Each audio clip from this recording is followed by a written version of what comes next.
Application. அதுக்கப்புறம் பார்த்தீங்கன்னா, அதில எவ்வளோ வேக்கன்ட்டு, அதில எவ்வளோ பேருக்கான சேலரி, இது எத்தனை பேர் நம்பருக்கு, எவ்வளோ 11 மாதங்களுக்கு எவ்வளோங்கிற எக்ஸ்பெண்டிச்சரை அலாட் பண்ணுவாங்க. முதல்ல மொத்த நம்பர் எவ்வளவு, அவங்களுக்கு ரெனுமரேஷன் எவ்வளோ, கன்சால்டேட் 11 மந்த்துக்கு எவ்வளோ, அடிஷ்னல் ஃபண்ட் இதுக்கு சேங்ஷன் எவ்வளவு. இந்த அடிஷ்னல் ஃபண்டுங்கிறது தான் இடைக்கால பட்ஜெட்டில் இருக்கட்டும், பட்ஜெட்டாக இருக்கிற காலகட்டத்தில் இது வந்து எல்லாருக்கும் அறிவிக்கப்படும். இது இல்லாமல் இன்னொரு ப்ரூஃப்னு இதில் சொல்லிடுறேன்.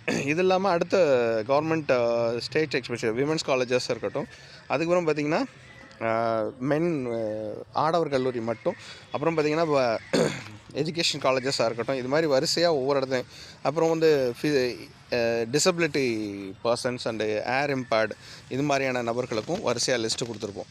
இது மாதிரி ஷிஃப்ட் 2லையும் பார்த்திங்கன்னா இது எந்த நபர்களுக்கு எவ்வளோ பேருங்கிறது இந்த லிஸ்ட்டு வந்து பார்த்திங்கன்னா இது வந்து ஒரு வருடத்திற்கு இப்போ பட்ஜெட்டை நம்ம எப்போ போடுறோம், இங்கேருந்து இன்னும் எத்தனை மாதங்களுக்கு இது நம்ம செலுத்தணும், எவ்வளோ மாதங்களுக்கு இதை நம்ம பேசணும் அப்படிங்கிறது இதில் கண்டினியூவாக இருக்கும்.